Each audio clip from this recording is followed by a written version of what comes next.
Modern day cinema is at a standstill. Post-pandemic, and films still can't decide if they're a fruit or vegetable. With the current climate of the industry, we're here to help understand the solidification and degradation of mainstream film. So what do we mean by the degradation and solidification of mainstream film? Well, it means our mission is to understand the finite elements that make and break the film world. This can be things like repetitive tropes, improving upon original content, and homages to previous works. This can also mean comprehending when films use the same formula, that they can gradually become a parody of themselves in a world of remakes and half-baked sequels. We're eager to elaborate why these films get the justified scrutiny they're receiving. Although it's not all doom and gloom, some films just can't help urging to break through the clouds like a ray of sunshine. Shit.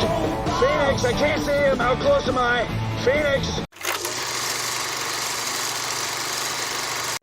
Gun Maverick, the critically acclaimed sophomore that blew audiences sky high almost 40 years after the original. This spiritual continuation of an adored classic has sparked hope for old fans and freshmen alike. In 1986, Top Gun fleeted across the world, giving hope for naval and air force representation in cinema.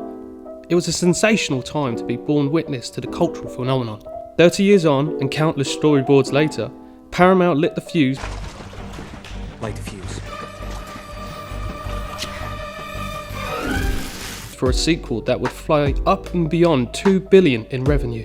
So why now? How did they execute it? And what made it so successful? Put simply, Tom was busy doing everything Hollywood would throw at him. But why would that stop a sequel? The original Top Gun sadly bombed at the time of release. Nevertheless, it accrued a cult following over time. The sequel partnered with the Air Force and was able to shoot almost every flight sequence in real F-16A Super Hornets, F-14 Tomcats, and Su-57s with naval pilots to stay more grounded by giving a more visceral aesthetic and believability to the dynamic. The result? Epic dogfights. Holy shit. You see me now? So what donned the film to surpass its predecessor? Respect. Respect for the source material, respect for the fans and the aviation industry. More importantly, respect that it wanted to become immersive. Why does immersion matter to become successful? Because it's relatable to the audience. Yes, films can be a detachment from modern day problems which then become our modern day solutions. But at which point do you snap out of Wonderland and go, this is just getting ridiculous? That boundary breaks at Thor, Love and Thunder. Thor debuted in 2011 with high acclaim for the Down to Asgard adaptation of the Nordic god. 2 sequels and a bunch of cameos later, and the character is still smiling despite his mother being stabbed, father vanishing, and brother assumed dead. Oddly, Thor Ragnarok chose a more satire approach to the blonde extraterrestrial by squaring away any self-deprecation in exchange for self-admiration. In essence, this made the character utterly selfish, straying too far away from the original source material as a superhero to fit modernised privileged personas. Though Ragnarok became one of Marvel's highest grossing solo movies to date, though it feels this is because Marvel was desperate to increase their target audience, and what way to unite people than laughter? Right? Right? After a 5-year wait for the next installment, fans were not happy when they found out another Marvel stand-up show was released.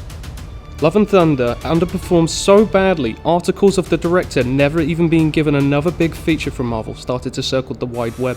So how did this fail to captivate audiences when it's just a rehash of a pre-sequel? I think this boy's cheese slid off his cracker.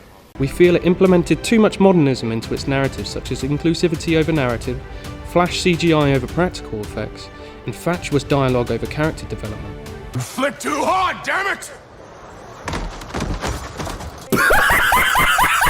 Fundamentally, what has this experiment taught us? For starters, the great lengths of time between sequels can aid the movie's overall quality via nostalgia. The main selling point, however, is immutability. Agreeing to the heritage of transformation and not staying true to the original values leads to the inevitable expulsion and failure.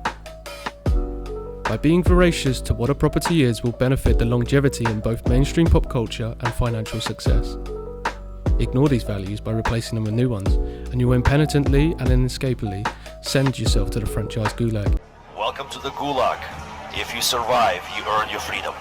Be that as it may, Our elusive conclusion has been a capricious one, yet the investigation remains unremittent. Oh, spoke too soon.